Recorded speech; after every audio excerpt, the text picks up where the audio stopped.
जय हिंद। जैसे कि आप जानते हैं कि अंग्रेजी पढ़ने का 3 चीज बहुत महत्वपूर्ण होता है। पहला चीज आपको ग्रामर, दूसरा चीज आपको क्या कहते हैं इंग्लिश जानने के लिए हमें 3 चीजों की सबसे महत्वपूर्ण चीज होती है। पहला ग्रामर, दूसरा वोकैब और तीसरी होती है रीडिंग। यह हमारी क्या करती है, हमारी चीजों को, हमारी अंडरस्टैंडिंग को हाई करती है। इसी के क्रम में हमारी जो आज का टॉपिक है इम्पोर्टेंट वर्ड का, वो इस सीरीज में हम कवर करेंगे। और it is my humble request to all of you, one who want to become in the comfortable in English and want to speak in English without vocab, we can't possible. Without vocab can't possible, because grammar is the theory and grammar is the theory. A vocab is the word means it is the basic, it is the foundation of the English. Without word we can't speak, we can't write, we can't speaking and we can't listening. So and reading is the theoretical part. It means इसमें आप क्या theory भी पढ़ सकते हैं और ये word का प्रैक्टिस भी पढ़ सकते हैं। और ये दोनों का एप्लीकेशन का मतलब होता है इन दोनों का हम क्या करते हैं, दोनों का समन्वय जो होता है, एप्लीकेशन होता है, वो इसमें हम रीडिंग में अपने टेक्स्ट बुक में करेंगे। इसी के क्रम में हमारा आज का जो टॉपिक है इम्पोर्टेंट वर्ड, उसको हम शुरू कर रहे हैं। तो आप लोग क्या कीजिए कि इम्पोर्टेंट वर्ड को रोज 5-5, 4-4 वर्ड, जैसे वर्ड एक आपको किताब दे दिया जाएगा, डिक्शनरी दे दिया जाएगा, तो it is not possible to learn one day या 1 week या 1 year, but you should remember one thing, you are taken a little bit like जैसे डॉक्टर दवा देता है तो एक ही बार में नहीं देता है, वो धीरे धीरे आपको इस पे कभी एक कहेगा इसको क्या कीजिए, कभी दोपहर में रोज खाइए।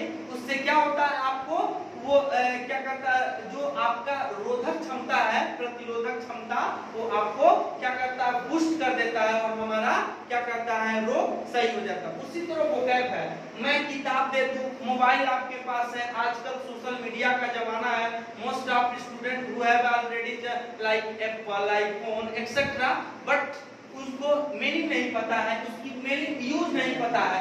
बट लेकिन आपको अगर क्या करना है, अगर थोड़ी 4 वर्ड 5 वर्ड रोज अगर आप दिमाग में रखते हैं तो एक दिन वही थोड़ा एक आप क्या बन जाएंगे, एक आप कंपोजिशन बन जाएंगे, एक आप बहुत अच्छे जानकार बन जाएंगे, उस सब्जेक्ट पर मास्टरी हासिल कर लेंगे।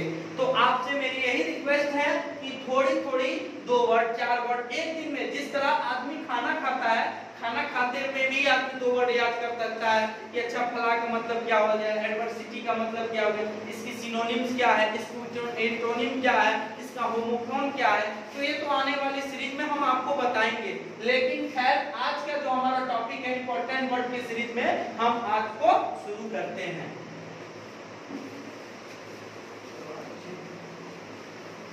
So for the today one word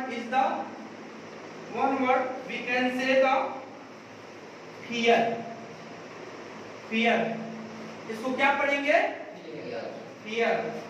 आप लोग को मैं बोल दिया हूं लेकिन अब बोलूंगा नहीं। नेक्स्ट चलो इधर बताओ, तुम बताओ इसको क्या पढ़ेंगे, TERROR, क्या गलत, इसको क्या बोलेंगे, तुम बताओ, टेरर। क्या बोलेंगे, टेरर बोलेंगे। टेरर हो गया। उसके बाद टेरर के बाद आपका दूसरा वर्ड है आपका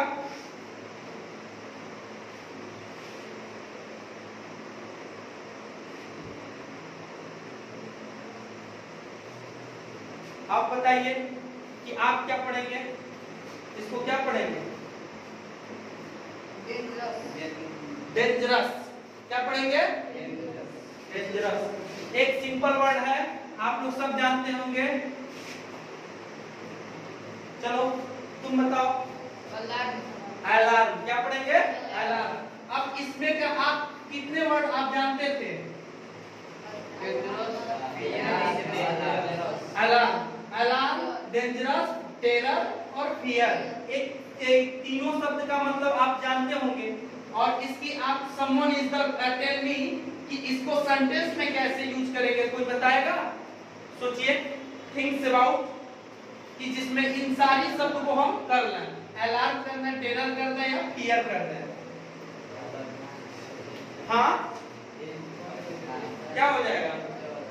हाँ बताइए, can you tell me one who be क्या? फियर ऑफ ब्लड या फियर ऑफ कोल्ड कुछ भी हो सकता है। Of course, but I will tell you कि आप एक सेंटेंस बनाइए जिसमें इसका क्या इंप्लीमेंट हो। इंप्लीमेंट का मतलब क्रियान्वयन, क्रियान्वयन का मतलब उसमें उसका प्रयोग हो, इस सारे वर्ड का प्रयोग हो। ये बताइए, मान लीजिए मैंने एक डाला कि we are fear the ghost, कह सकते हैं ना?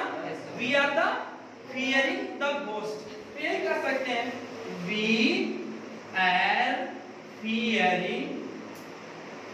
Fearing the ghost. Simple word जानते हैं, हो गया ना?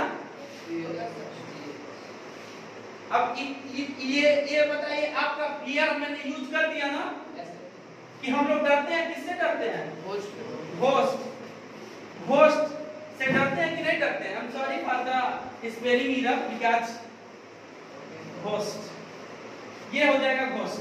तो ये बताइए, we are the fearing the ghost. अब ये बताइए, ये सेंटेंस फियर इसमें इंप्लीमेंट हो गया कि नहीं हो गया? कि हम लोग भूत से डरते हैं, यही है। अब हमने क्या बताया आपको? यहाँ पढ़ना भी बताया, लिखना भी बताया और उसके बाद सुन भी रहे हैं और इसके साथ साथ आपको क्या बोल भी रहे हैं, बोल रहे हैं ना कि we are the fearing the ghost. और बताइए फियर का क्या यूज कर सकते हैं? कोई भी? हाँ, डेंजर, फियर, टेरर। टेरर से ही टेररिस्ट बना है, टेरर से ही टेररिस्ट बना है। क्या? Tiger are very dangerous. Very good. Tiger and tigers रहेगा, tigers are very dangerous animal.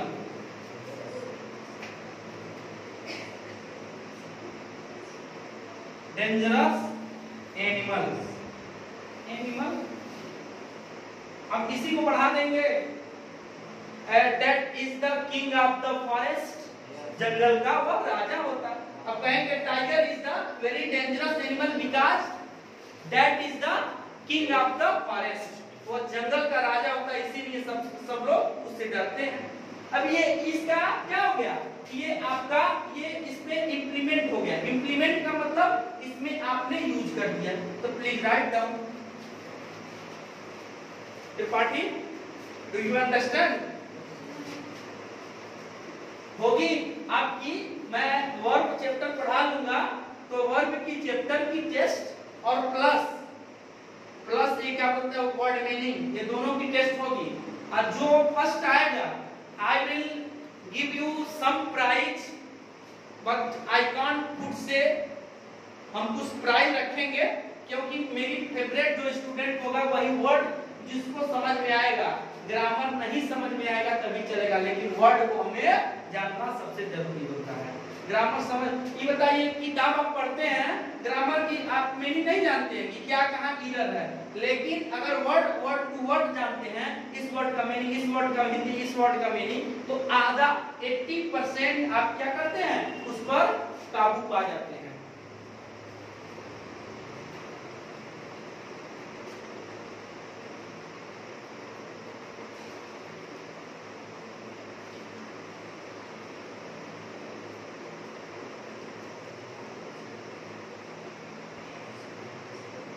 दिखाई दे रहा है?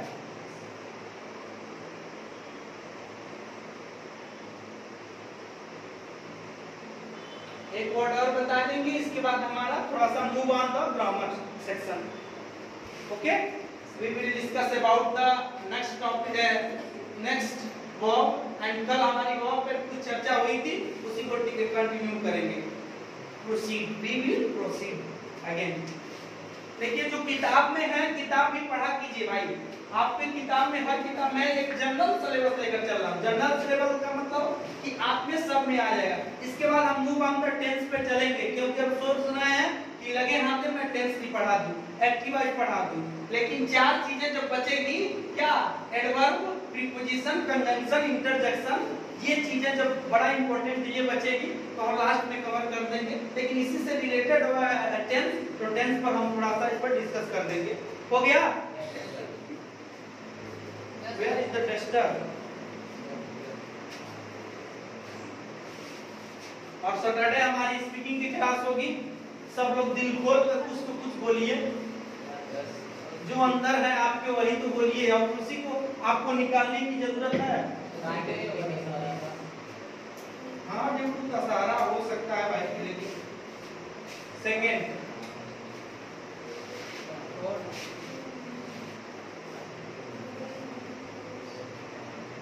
चलिए इधर मुकेश साहब बताइए क्या लिखा है? मेरिट। Merits, very good.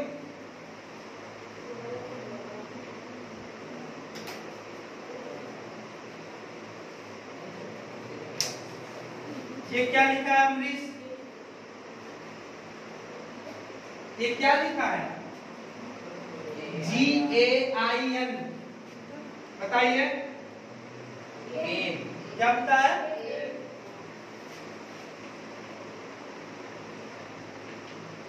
चलो इधर बताओ नितिन, तुम बताइए आप। PROFIT क्या है? प्रॉफिट। प्रॉफिट हो गया, एक शब्द है आपका।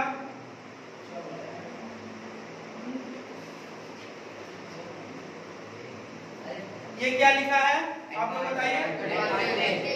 एडवांटेज। एडवांटेज हो गया ना? एक शब्द और लिखिए।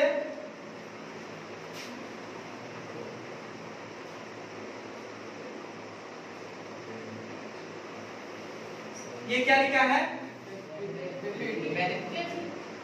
क्या? बेनिफिट। क्या लिखा है? अब ये देखिए, मेरिट, गेन, प्रॉफिट, एडवांटेज और बेनिफिट। इसका मतलब में आप कितने लोग हैं कि इसमें से कुछ शब्द जानते होंगे? कौन कौन? मेरिट जानते होंगे, गेन जानते होंगे, प्रॉफिट जानते होंगे, ये नहीं जानते होंगे बेनिफिट। तो यानी तीनों का सबका मतलब यही हो जाएगा, यही यानी ये लाभ से रिलेटेड कुछ होगा। होगा कि नहीं होगा? Gain.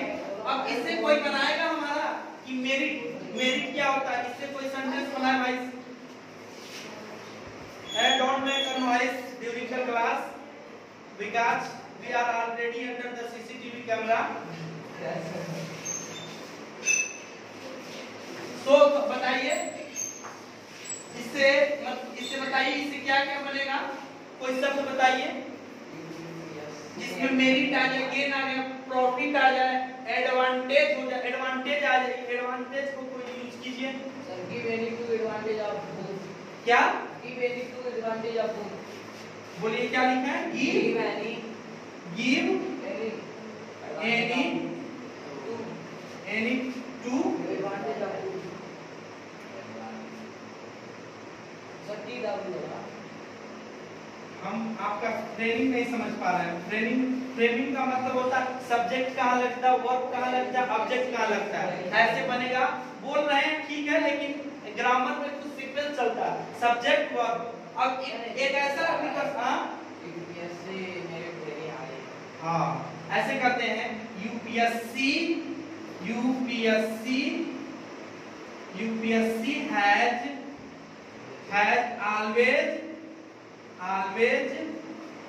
always got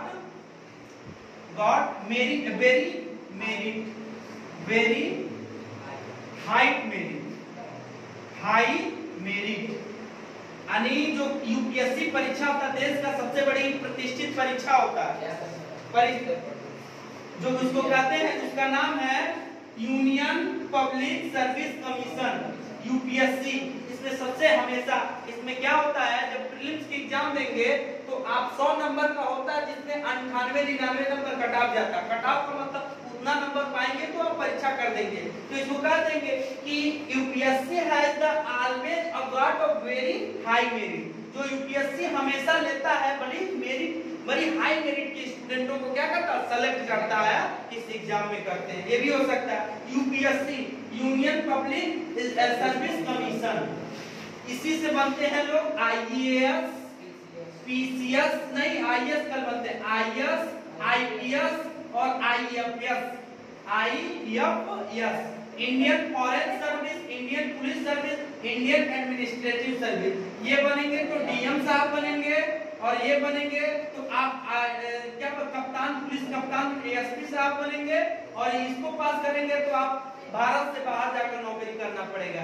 Indian foreign service, यानी यहाँ जाएंगे, पास करेंगे तो आपको मिलेगा फॉरेन में काम करने का, अपने देश के एम्बेसडर बनने, एम्बेसडर मतलब राजदूत बनने का, यानी भारत का प्रतिनिधि कहाँ करेंगे, श्रीलंका में करेंगे, ऑस्ट्रेलिया में करेंगे, अफगानिस्तान में करेंगे, बांग्लादेश में करेंगे, यानी देश का आप उस समय क्या लेंगे, पूरे देश का रिप्रेजेंटेशन। रिप्रेजेंटेशन मतलब वहां का क्या करेंगे आप, रिप्रेजेंटेशन, वहां का प्रतिनिधित्व करेंगे कि I am Indian, I represented the all Indian. यानी एक कितना है हमारी जनसंख्या, 125 करोड़ जनसंख्या लगभग है ना, मतलब कुछ, अब उतने लोगों का रिप्रेजेंटेशन आप दूसरे देश में अकेले करेंगे, आईएफएस बनेंगे। This is the very challenging job. वहां आपको सब कुछ मरने मारने की धमकी होगी। आप ये बताइए, दूसरे देश में जाकर कुछ बोल देंगे, एक सबसे मान लीजिए डीएम है तो आपको देश में ही रहना है, मान लीजिए एक जिले का जिला ही संभालना है।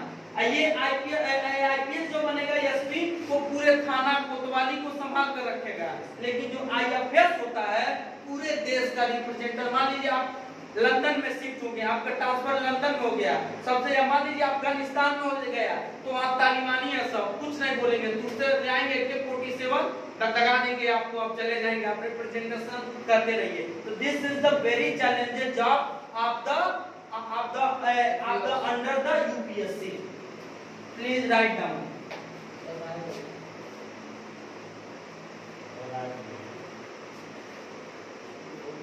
हमारी अब वर्ड मीनिंग आप इतना ही, क्योंकि ज्यादा जगह नहीं, हम ये चाहते जितना मैं पढ़ाऊं ओवर ना हो। ओवर का मतलब यहाँ से गुजरे ना, नहीं तो ओवर हो जाएगा तो पढ़ाने की मजा खत्म हो जाएगी। आपको जो पढ़ रहे हैं यही याद होना चाहिए। मैं लोग कहते हैं कि हमें भूल जाता, मैं कहता हूँ दम हो तो भुला कर दिखाओ। अब ये बताइए, जो इतना बता दिए हैं तो आप भूलेंगे मेरिट, एडवांटेज, हाँ प्रॉफिट गेन, ये हो जाएगा ना। एडवांटेज मान लीजिए होता है, कहीं एडवांटेज लाभ होता है, आपको कहते हैं एडवांटेज है हमारा। जो SC लोग होते हैं उनको एडवांटेज मिलता है, जॉब में मिलता है ना, SC ST 5% जो भी परसेंट होता है, आई डोंट नो, लेकिन उनको लाभ मिलता है ना। एनी क्या बोलते हैं, गवर्नमेंट जॉब, यानी ये भी कर सकते हैं। Most of the backward caste we will gain advantage in the government job। Government job में कितने लोगों को क्या मिलती है, एडवांटेज मिलती है। हो गया, सबका हो गया, एनी क्लियर। और रोज जब आ रहे हैं हम लोग तो इसको घर पर आ रहे, जब साइकिल पर बैठ रहे हैं तो आप आज का ही मीनिंग हाथ में लिख लीजिए। साइकिल चला रहे हैं, इसी को याद करते आ रहे हैं कि अच्छा इसका मतलब ये होता है, इसका मतलब ये होता है। थोड़ा दिमाग लगाएंगे तो याद हो जाएगा। शुरू में डिफिकल्ट लगेगा, लेकिन आई एम श्योर अगर 21 दिन कर लेंगे आप तो ये आपकी हैबिट बन जाएगी। हैबिट, और हैबिट जो बन जाती है आपके नेचर में आ जाता है। नेचर, स्कूल, आप ये बताइए, स्कूल जाने का जब हैबिट बन जाता है ना तो नींद पता नहीं क्यों उतना ही बजे खुल जाता है। मैं 5 बजे यहाँ कोचिंग पढ़ाने आता हूँ, 5:30 बजे, लेकिन हमारा ये तो जानते होंगे, लेकिन हम लोग की नींद कब खुल जाती है, 4 बजे या 4-3 बजे। उसी समय से नींद पता नहीं क्यों खुल जाता है, क्यों कि 21 दिन से ज्यादा हो गया। और आप लोगों को खुलेगा तो थोड़ा सा दिक्कत होगा, 21 दिन तक दिक्कत होगा। और वही कारण जिसको हैबिट बन जाएगा उसका नहीं होगा। समझ गए? अब हम चलते हैं अपने ग्रामर के सेक्शन पर। हमारी कल और आपसे कल बात हुई थी एक बड़ा इंपॉर्टेंट और बहुत चर्चित चैप्टर का, जिसका नाम है verb.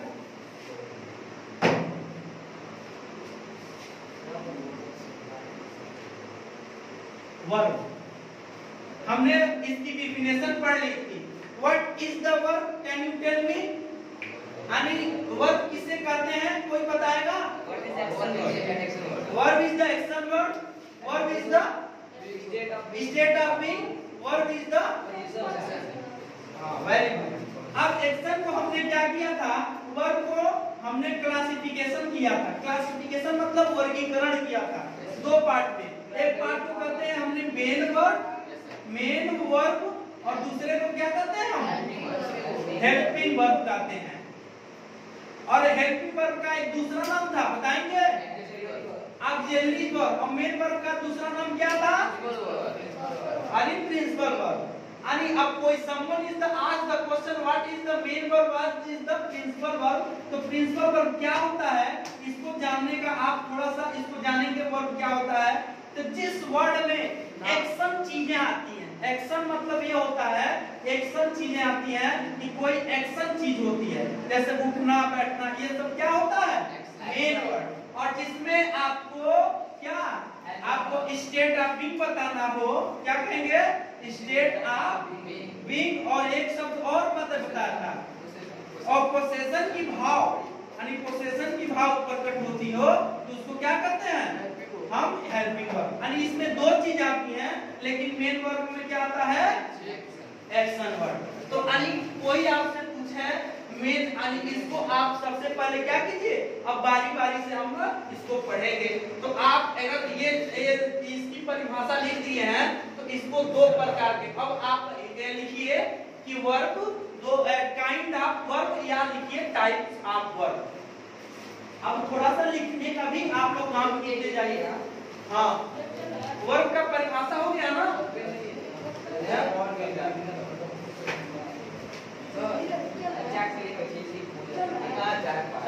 Don't make a noise. You are under the surveillance team. We are visiting most of people when हो गया types of verb। अब डालिए लिखिए there are two type of verb, दो प्रकार का वर्ब दो प्रकार के होते हैं। जो हिंदी में लिखेंगे हिंदी में लिख लेंगे, अंग्रेजी में लिखेंगे जो अंग्रेजी में लिखेंगे। There are two type of verb, यानी कि वर्ब दो प्रकार के होते हैं। हो गया, पहला लिखिए मेन वर्ब। अरे तो अब हम लिखेंगे मेन वर्ब को हम लिखवा देंगे, अब एक लिखवा देंगे main verb and other is the helping verb. हो गया, अब डालिए मेन वर्ब हेडिंग हमारा अब रहेगा मेन वर्ब। इसके अंदर हम पढ़ेंगे मेन वर्ब, मेन वर्ब। और इसी को हम एक शब्द से और पुकारते हैं principal verb. Principal verb, principal verb. हो गया प्रिंसिपल वर्ब।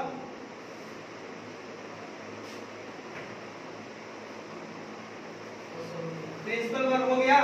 अब लिखिए इसमें मेन वर्ब या principal verb denote the action, only action. Main verb और इसी को लिखिए मेन वर्ब हो गया denote the only action, only action. Hindi बोला, हिंदी में मेन वर्ब लिखो, मेन वर्ब एक्शन को केवल रिप्रेजेंट यानी प्रतिनिधि करता है, यानी वो बताता है। मेन वर्ब केवल किसको बताता है, मेन वर्ब केवल एक्शन को बताता है। क्या बताता है, एक्शन को बताता है। अब एक्शन को एक समझेगा, एक्शन क्या कहते हैं, एक्शन किसे कहते हैं, तो सिंपल सब समझिए एक्शन जिस पर हम क्या करते हैं फोर्स लगाते हैं, आप उसकी रूप में परिवर्तन हो जाता है, उसी को एक्शन कहते हैं। मान लीजिए आप बैठे हैं, फोर्स लगाकर बैठे हैं, उतनी दूर का आप ऑक्युपाइड किए कि नहीं, उतनी स्पेस को कवर हो गया ना, तो आप इस पर कुछ ना कुछ एक्शन कर रहे हैं। किसका, बैठने का एक्शन कर रहे हैं। मैं बोल रहा हूँ, मैं भी एक एक्शन कर रहा हूँ कि नहीं, मैं बोल रहा हूँ तो मेरी जीभ टंग तीत ये दोनों आपस में तालमेल हो रहा ना, कभी ऊपर कभी नीचे ये कर रहा है ना, तो इस पे बल लग रहा है। जब इस पर भी बल लग रहा है उस पे क्या कहेंगे हम, एक्शन कहेंगे। तो जिस पर एक्शन, अब एक्शन में वहां एग्जांपल लिख लीजिए प्ले, गो, run, walk, etc. Play,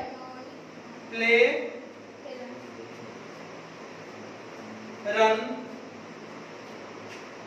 walk, etc.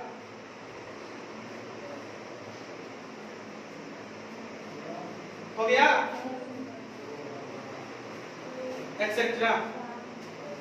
हो गया?